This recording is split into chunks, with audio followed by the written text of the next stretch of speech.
안녕하십니까. 헤얼TV 정상호입니다. 징기스칸의 제3부인이 예수의 카툰이었습니다.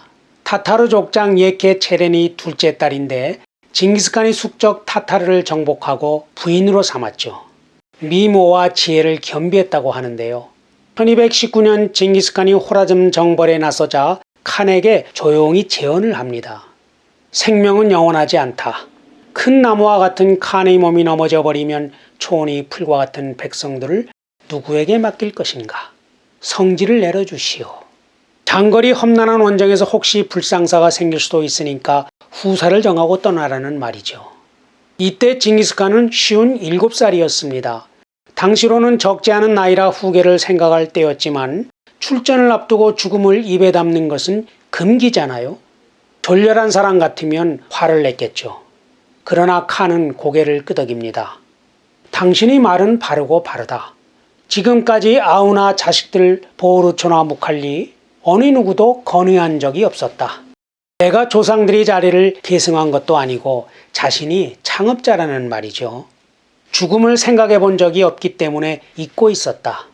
이렇게 말하면서 가족 쿠릴타이를 소집합니다. 창업자 징기스칸이 비로소 수성에도 관심을 갖기 시작한 것이죠. 이 모임에 네 아들과 신이 많은 몇몇 핵심 너크르들이 참석하는데요. 몽골 제국의 창업기 권력 경쟁자들이 한데 모여 제국의 얼개를 처음 짰다는 점에서 몽골 역사의 중요한 사건이라 할 수 있죠. 그 장면으로 가보죠. 먼저 칸이 후계자 선정 문제를 꺼내며 말합니다. 만일 내 아들이 모두 칸이 되려 한다면 머리가 하나인 뱀과 머리가 여럿인 뱀의 이야기처럼 되지 않겠느냐? 겨울이 오면 추위를 피하기 위해 뱀이 땅구멍으로 들어가잖아요. 그런데 머리가 여럿인 뱀은 머리끼리 서로 싸우는 바람에 어느 구멍으로 들어갈지 결정을 못합니다. 그러다가 얼어 죽죠. 그러나 꼬리는 여럿이지만 머리가 하나인 뱀은 곧 한 구멍을 찾아 들어가 겨울 내내 따뜻하게 지낸다는 것이죠. 그러면서 장남 주치에게 먼저 이야기를 하라고 합니다. 먼저 발언권을 준다는 것은 장남인 주치가 가장 유력한 후보라는 의미가 되는 거죠. 그러나 둘째 차가다이는 그럴 생각이 전혀 없었습니다. 주치가 뭐라 입을 열기도 전에 소리치죠. 주치에게 말하라는 것은 그에게 칸 자리를 맡기려는 것입니까? 메르케티 씨에게 어떻게 저희들을 통치시키려 하십니까? 징기스칸 7편에서 보셨죠? 태무진이 옹칸 자무카와 함께 메르키트를 습격해 부인 버르테를 구할 때 이미 배가 부른 상태였잖아요. 그럼에도 태무진은 주치가 출생했을 때 나의 아들이다 공인했었죠. 그러나 주치보다 한 살 어린 차가다이는 그동안 주치를 형으로 인정하지 않았거든요. 주치가 그 말을 듣고 벌떡 일어나서 차가타이에게 달려가 멱살을 움켜잡고 말합니다. 칸 아버지께서는 단 한 번도 아들이 아니다고 말한 적이 없다. 왜 나를 차별하냐? 너는 단지 완고하기만 하고 나보다 뛰어난 것이 없다. 활쏘기든 씨름이든 승부를 가리자. 칸 아버지 성질을 내려주소서.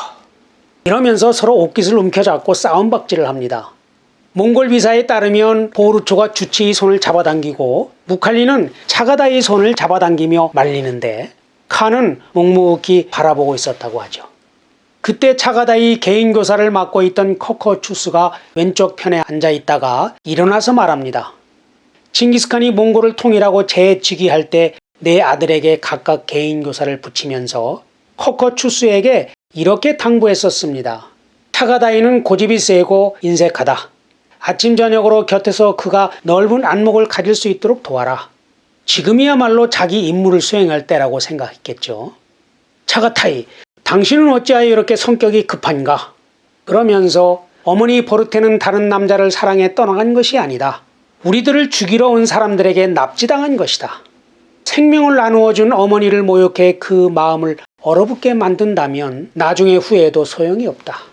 자식들이 늠름한 대장부가 될 수 있었던 것도 다 어머니의 덕분이다. 이런 취지로 타이르는데요. 분량이 무려 2쪽이나 됩니다. 그런데 책 징기스칸 잠든 유럽을 깨우다는 이 대목을 실제는 칸이 한 말로 보고 있습니다. 몽골 비사가 칸의 위험을 생각해 커커추스의 말이라고 한 것이고 사실은 칸이 아버지로서 자식들에게 호소했다는 거죠. 그러면서 칸이 차가다이를 훈계합니다. 너는 어떻게 큰형에게 그렇게 말하느냐? 앞으로 그러지 말라. 차가타이가 마지못해 말하죠. 주치가 제의했던 시합에 대한 답은 하지 않겠습니다. 허나 말로 죽인 것은 껍질을 벗기고자 해도 벗길 수 없습니다. 어떤 말을 하더라도 사실은 바뀌지 않는다는 뜻이죠. 셋째 어거데이야말로 댐댐이가 온후합니다. 후계 대칸으로 천거합니다. 저도 최선을 다해 동생을 보조하겠습니다. 자기는 아버지 노여움을 사서 칸이 되기는 틀렸잖아요. 그렇더라도 주치가 칸이 되는 것만큼은 막고 싶었던 거죠. 그러자 징기스칸이 주치에게 솔직하게 속마음을 말하라고 합니다. 이런 상황에서 주치도 자신만을 내세울 수는 없죠. 이미 차가타이가 말했습니다. 저도 어거데이를 후계 대칸으로 천거합니다. 앞으로 차가타이와 함께 동생을 보조하겠습니다. 그러자 징기스칸은 중대 결단을 내립니다. 몽골과 세계사에 큰 영향을 미치게 되는 방침을 선언하죠. 너희 둘이 함께 있을 필요가 뭐 있겠느냐? 대지는 넓고 강과 물들은 아주 많다. 너희들은 다른 나라를 진압하여 각자의 유목지를 넓혀라. 한마디로 세계는 넓고 할 일은 많다. 이런 말이죠. 이른바 몽골 제국의 분봉제도인데요. 이 방침에 따라 몽골 울루스는 징기스칸이 지배하는 데칸 울루스를 중심으로 네 아들이 울루스가 분포하는 모습으로 진화하게 됩니다. 잠재적인 경쟁 관계인 아들들을 멀리 떼어놔 분쟁 소지를 없애고 영토를 각자 능력껏 차지하게 함으로써 전체 몽골의 발전을 꾀하려는 칸 나름의 방책이었던 거죠. 이제 마음의 결정을 내린 칸은 당사자인 어거데이를 바라보며 의견을 묻습니다. 그런 상황에서 어거데이가 무슨 다른 말을 하겠습니까? 조심스럽게 말할 뿐이죠. 삼가 최선을 다해 받들겠습니다. 칸은 끝으로 막내 툴루의 의사를 묻습니다. 툴루이도 저는 칸 아버지가 지명한 형의 곁에서 형이 잊어버린 것을 깨우쳐주고 잠든 것을 깨워주는 동지가 되겠습니다. 툴루이는 사형제 중에서 전투 능력만큼은 아버지를 가장 많이 닮았습니다. 전투 때에는 칸이 툴루이를 너커르라고 부를 정도였죠. 그런 툴루이까지 형을 받들겠다고 하니까 얘기는 끝난 거죠. 가족회의에서 차가타이가 타협안을 제시한 것은 즉흥적인 생각일 수도 있고 아니면 이미 주치를 뺀 세 형제들이 합의한 것일 수도 있을 겁니다. 어찌했든 이렇게 해서 셋째 아들 어거데이가 징기스칸이 후계자로 낙점되죠. 그러나 몽골 조정에서 일했던 무슬림 학자들은 이 사건을 이해하기가 어려웠던 것 같습니다. 징기스칸 같은 절대 권력자가 친아들이 아닌 자식을 두고 그런 일로 아들에게 비난받는 것은 생각하기 힘들었던 거죠. 페르시아의 역사가 주베인에는 이 가족 쿠릴타이가 아주 예의 바르게 조용히 진행되어 만장일치로 끝난 것으로 기록하고 있다고 합니다. 심지어 라시드 아테니 집사는 메르키트가 태무진을 습격해 버르테를 끌고 갈 때 이미 주치를 임신 중이었다고 쓰고 있죠. 아시다시피 정주 문명은 후계가 적장자 상속이잖아요. 큰 부인이 큰아들이 대를 잇는 거죠. 반면 유목사회는 가정에서 막내가 재산을 물려받습니다. 거친 초원에서 형들은 장성하면 신천지를 개척해 떠나는 거죠. 막내는 어리니까 장성할 때쯤 되면 부모가 늙잖아요. 그래서 막내가 부모를 모시게 되는 거죠. 반면에 국가는 적임자 선출에 가깝습니다. 초원의 열악한 환경 속에서 살다 보니까 능력을 중시한 것입니다. 또 그런 실력이 있다 하더라도 쿠릴타이에서 동의를 얻어야 했죠. 말하자면 신망도 있어야 했던 거죠. 사실 후계 문제는 매우 복잡하고 어려운 문제잖아요. 중소기업이든 재벌 대기업이든 국가든 다르지 않죠. 후계를 어떻게 정하느냐에 따라 개인과 집단, 나라의 미래가 결정되는 거죠. 그런데 징기스칸은 왜 셋째인 어거데이를 후계자로 지명했을까요? 창업과 수성의 진면목을 보여주는 생생한 역사 케이스 스터디니까 깊이 살펴보겠습니다. 네 아들의 댐댐이부터 보죠. 주치는 무난했습니다. 차가다이는 쉽게 말해 FM이지만 인색했습니다. 어거데이는 원만하고 너그러웠지만 술을 좋아하고 연애를 즐겼습니다. 그래서 아버지에게 꾸지람을 많이 들었죠. 막내 툴루이는 전투에 능했으나 잔인했습니다. 창업자 징기스칸이 후계를 정할 때 최우선 사항이 무엇이었을까요?